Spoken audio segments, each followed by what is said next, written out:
it's Wednesday. So I told you a couple weeks ago that I was gonna go to Disneyland Paris and that there would be a subsequent Disneyland Paris vlog. You know what I didn't do so well while I was in the park? I didn't take very interesting footage. So let's get started. So Disneyland Paris is about 20-25 miles outside of the city center of Paris, so it's not really in Paris. Like Walt Disney World, it's kind of in its own area. The easiest ways to get to Disneyland Paris are by bus or train. There's a train from Charles de Gaulle Airport that will take you to a metro station in the city center, which will then take you straight to the park from a different line. Unfortunately, there isn't a train straight from Charles de Gaulle Airport to Disneyland Paris, but it's really not that difficult, nor is it really that expensive to take the train and the metro out there. Otherwise, there are official Disney shuttles that will pick you up from different stops in Paris and take you straight to the park. It's about a 45-minute bus ride, so it's really not terrible. I believe there are some Disneyland Paris resorts, but we stayed in a hostel because we're students, and also because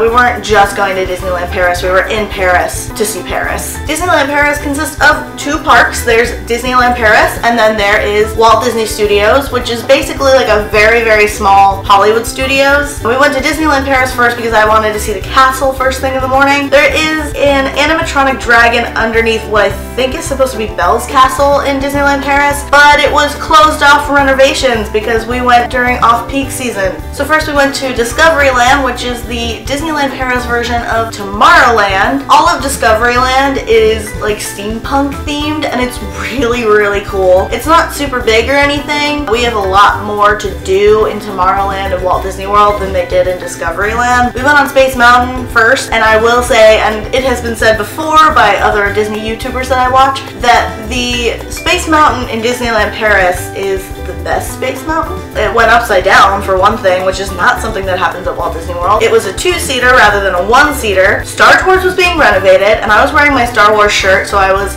very disappointed in that because I wanted to go see Star Tours in French. There was a really cute Wally and Eve statue right outside of Space Mountain. If you didn't know, Wally is my favorite Pixar movie, so I was freaking out because it's adorable. And then we went on Buzz Lightyear Astro Blasters, and I had my handed to me. It's basically the exact same thing at Walt Disney World. It's just in French. Buzz Lightyear speaks French. And then we went to Fantasyland, and we went on Snow White and the Seven Dwarfs is actually what it's called in Disneyland Paris, but it's Snow White Scary Adventures. We did Small World, which is exactly the same. We did do the Alice in Wonderland maze, which I have been wanting to do for a long time, even though I'm not that big of a fan of Alice. But it was really cool, except that the Queen of Hearts, like, doll thing, her shoulder was chipped and her paint was falling off, and I'm not used to seeing that much decay on a Disney animatronic. Pirates of the Caribbean was really cool. From what I can understand, it was basically the Disneyland California Pirates of the Caribbean. Of course, I've never been on that. I can't really confirm or deny that. There's a restaurant in this Pirates of the Caribbean, so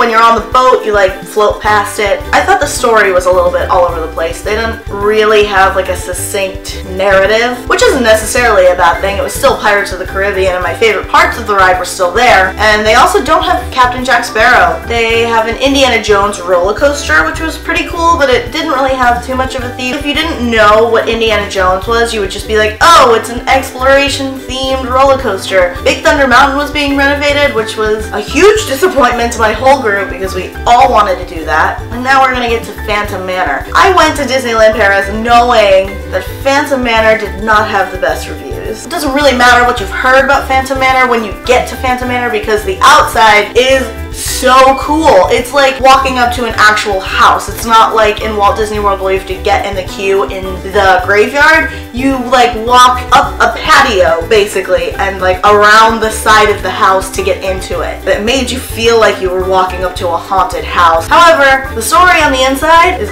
all over the place and everything is in French, which I get it. It's Disneyland Paris. But if you don't speak any French at all, you don't know what the story is. So you just see these animatronics and you're like, okay, well, what do I make of these? So we went over to Walt Disney Studios. Once you get in, you walk through basically what looks like a soundstage, which I thought was super cool. However, the soundstage basically consisted of a quick serve on one side and a shop on the other, and that was it. We went on Tower of Terror, which you all know is one of my favorite rides ever, and it's exactly the same in Walt Disney World, except the Rod Serling impersonator on Tower of Terror speaks French, and then on the video there are English subtitles. The one ride that I absolutely needed to get on, it's called Remy's Zany Adventure, and when we got there, the ride had technical difficulties, so they weren't letting anybody on. By the time we got back, the regular line was 45 minutes long, and we were running out of time because we had to catch our bus to get back into Paris. So we ended up doing single rider. This ride was my favorite thing that we did all day. Basically, you get put into the movie of Ratatouille. Everything around you once you get on the ride is built to scale to make you feel like you're a little mouse in a very large kitchen. And just thinking about that and thinking about me being in Ratatouille made me very emotional. I was crying on the ride. And then next to that is Crush's Coaster, which is a Finding Nemo themed roller coaster, and you ride in a turtle shell that has seats on both sides. It's actually a lot of fun, but I went on it mostly with my eyes closed because if there's a Finding Nemo ride, there's